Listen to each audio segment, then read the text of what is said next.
Luto ko karon og nilagang baboy. Mao ni ang akong napalit sa grocery. Butang na nato ning patatas. Butang na nato og string beans. Tinanggal ko na yung bay leaves and then buo na paminta. Ito. Lagyan natin ng konting fish sauce. O Rofina patis. Kunti lang.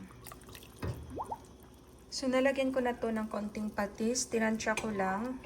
Depende na sa inyo kapag isusukat nyo pa. Kapag kulang naman siya ng patis, dagdagan ko pa ulit mamaya. Na natin yung sitaw.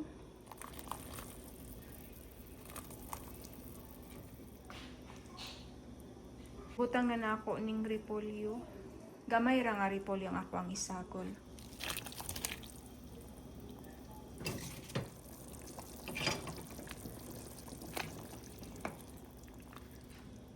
Dugangan na to o patis kay medyo tab ang gamay.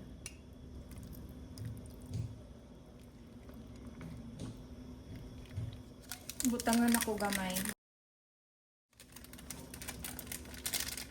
Butangan ako gamayng asin.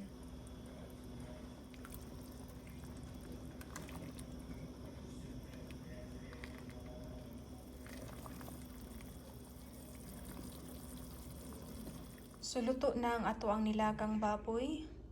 Mga unatan ninyo.